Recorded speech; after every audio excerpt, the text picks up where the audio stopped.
Okay, yan. Bago tayo pumunta sa pagte-testing ng software, pakita ko lang sa inyo. Dumating to kagabi. Gamitan na natin ng gunting. Yan. Para mas cute yung ating, or hindi atin. Mas cute yung, pinsan no. Akala ko mali na naman yung nabuksan natin eh. Okay, ayun, JRS Express. Para mas cute, tingnan nyo, pakita nyo. Bumili pa tayo ng talk blocker para dito. Hindi natin madamay dyan.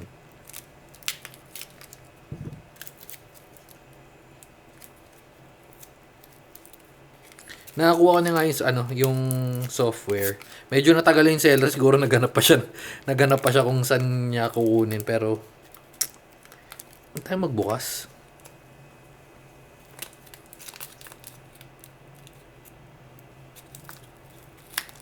Okay. Ito na yan. Ito kasi mabasag eh.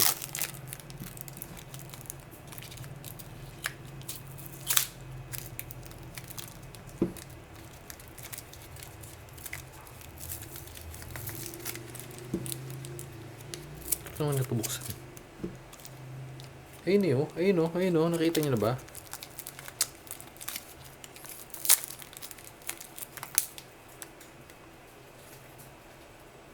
Ay, magkalat eh.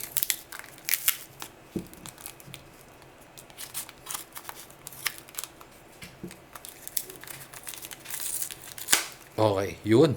So, tatanggalin ko to. Kasi ilalagay natin. Oops, surprise muna. Surprise. Tanggalin natin to. So, nawala na silbi yung switch. Pero, first time ko maglalagay. Yun. Oh, may pailaw tayo dyan. Oh. Okay. Ganyan ba itsura niyan? Tapos tatanggalin natin.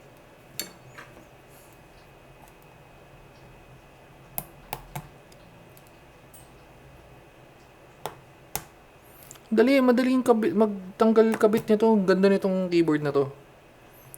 Medyo tabing pero goods na rin. Yan sakto. Okay. Medyo pangit yung font pero goods na rin. Hindi, pwede na rin. Diba? Kala nyo ba si Bekbek? Ayun yung alaga ni Cardo Dalisay. Yung bake. O, lipat na tayo sa software. Install na natin yung setup na natin. Okay, so, yan. Ayun yung driver na binigay sa atin ng seller. Tapos, na-download na natin.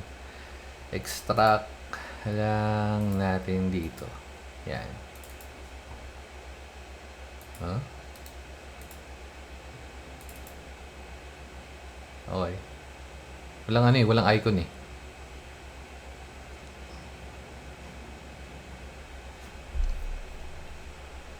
Okay. Medyo matagal lang mag-load. Bakit? Yan ang CPU usage natin. Huh? Okay. Anyway, so yan. Create, next, install, launch. Okay, pamilyar yung sa Lang 2, ganito yung sa Lang 2, di ba? Di ba? Parehas ng layout parehas kamukha. Wait, convert lang natin English. Parehas. Ayan, so ito yung itsura ng GMK na software nila. New configuration, system event, rolling. Well, ito yung itsura niyan, yung pinagpapapalit natin. Check ko kung nagpabago. Wait. Ngayon nasa rolling kasi. Okay. So, nakokontrol niya gamit. Yung maganda sa ganito kasi nakokontrol. So, yun. Sumusunod naman yung depende sa clinic mo na light effect mode. Tapos, key light customization pala. Okay. At meron din music. So, yung may mga naghanap nito pero hindi naman kadalasan. Pero yan, may music siya. Ang gagawin ko lang is yung macro. Kasi, sabi ni Bekbek, wala daw control-alt-delete. Wala talagang control-alt-delete. Meron, tinanggal ko kasi, yung tinanggal yung pinagpalit. Speaking of natanggal, nalaglag kasi well, yun yung talk blocker natin. Nalaglag. Wait natin. Yun nga kasi tinanggal natin yung tatlong keys para do sa delete. So ngayon magbabind tayo ng macro. Oops. Pero yan. Ayun, tinanggal natin. Oops.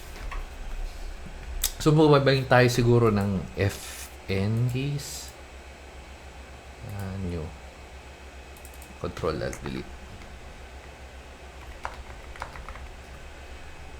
Okay, so record tayo.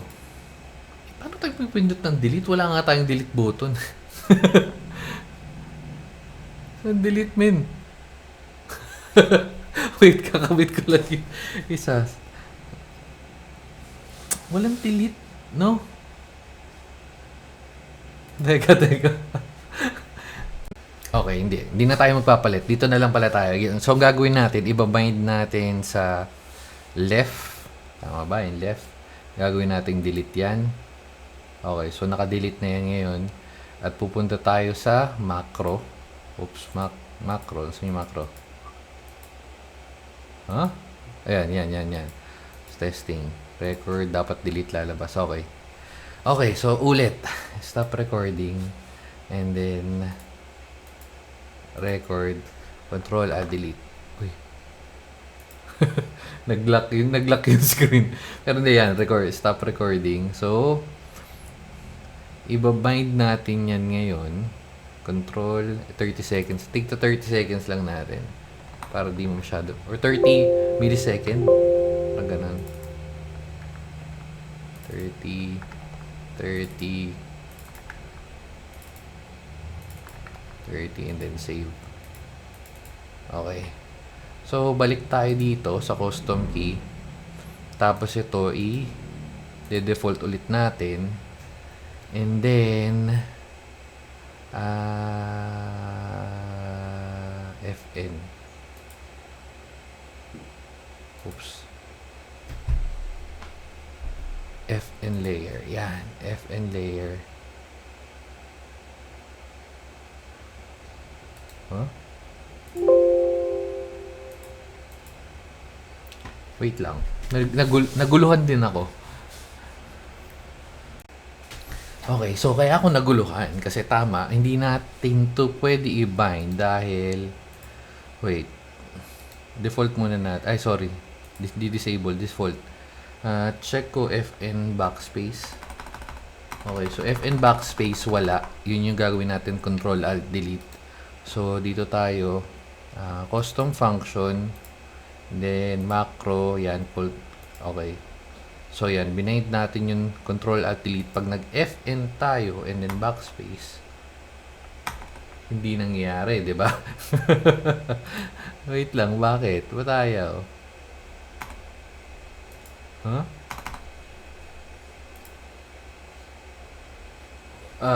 Wait. Okay. So nakahanap tayo ng button na hindi magagamitan nung kung may tinatamaan na may tinatamaan na function . So ginawa ko is FN and then D. So yan, FN, press natin yung FN tapos D. Yun, pumasok na yung macro natin na control alt delete. So yan. Okay, so gumagana yung software niya. Okay na tayo sa software. Software version niya, yan, version 1.0.0.0. I doubt na mag-upgrade pa yan. Pero kung meron man, di ayos. Pero, okay, dito tayo sa keyboard test. Actually, dito muna. Kasi, yung binigay ko sa kanya to nung isang araw, yung control hindi gumagana. So, parang kanina, napansin ko, ayan. Well, napalitan ko na. Yung isang switch, kala ko kasi yung na-bent yung pin, pero hindi yung pin yung may problema, yung switch mismo. So defective yung isang switch. So pinalitan natin. Anyway, so yan, testing lang natin uli. Well, na-testing ko na to po, pero ayan. So working na siya lahat. So ito, lalo na kung kung nag-build ka ng oops, medyo maingay. Kung nag-build ka ng keyboard mo, magandang testingan to. Or yung sa VIA, meron silang software sarili. Or depende sa pero kung wala yan, pwede ka pumunta dito sa keyboard tester. Yan, so natamaan natin lahat ng keys, gumagana naman lahat. And, okay na tayo dyan. So, close na natin to. Punta tayo dito sa NKRO. NKRO to, sureball ako. Yan. Ayan na. Okay, so yan nakikita yung dot. Oh, grabe. Okay. So, goods tayo dyan. Nasaan na yun? Yan. History. Ayun ko kung naririnig yung tunog, pero kasi masyadong tahimik.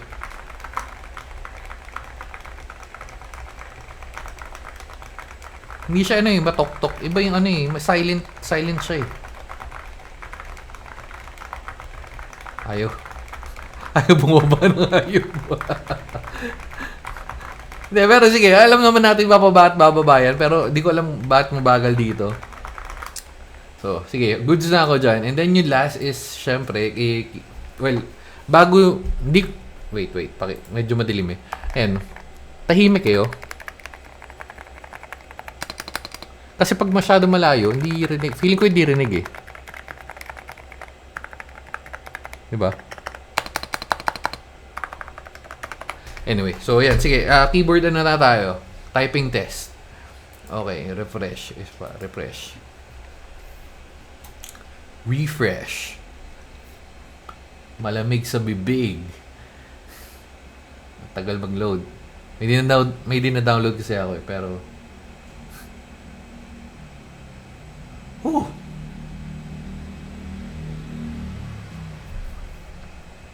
Ang tagal.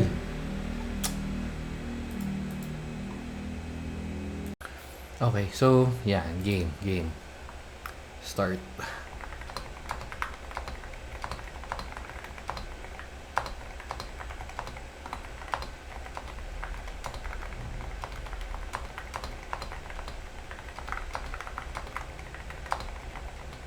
Ngali. Shit. Okay, so nag-ano yung website pero kanina, so testing natin game restart game.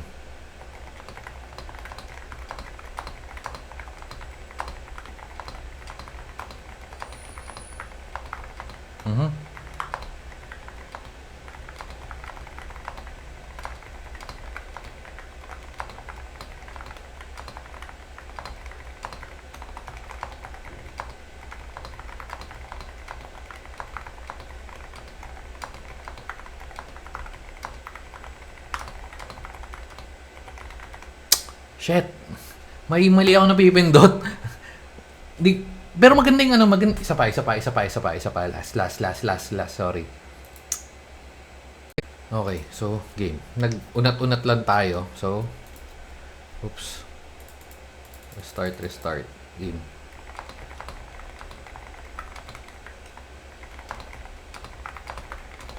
Ganda yung typing fields niya talaga yun. May mali lang. Siguro dahil madilim. Wait.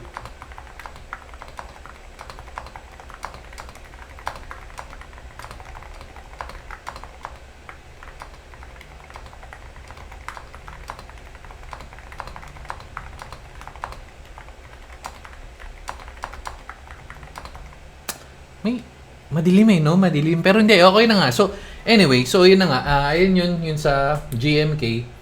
Mas tahimik siya compare dun sa last natin, dun sa Rockpira Plus. Or kung di man, basta yung sa Rockpira Plus, mas tahimik siya dahil nga dun sa Switch. Wala naman masyadong difference dun sa keycaps. Halos, parehas lang tayo pinagkuhanan nun. Pero, yan. So, again, yan nga yun, no? Zoka, parang ganun. Zoka GMK67. Yan. Okay, so yun lang. Siguro dito na natin tatapusin. Yung link, ilalagay ko na lang. Hindi ko sure kung nasa-share tong... Yeah. To. Hindi ko sure kung nasa-share or direct share sa akin. Pero, if hindi, gawa na lang... Well, pa-check na lang. Kung hindi gumagana tong link na to, magre-re-upload na lang ako. Okay, so yun lang. Sige na. Bye-bye. Babu. Hanggang sa susunod na keyboard.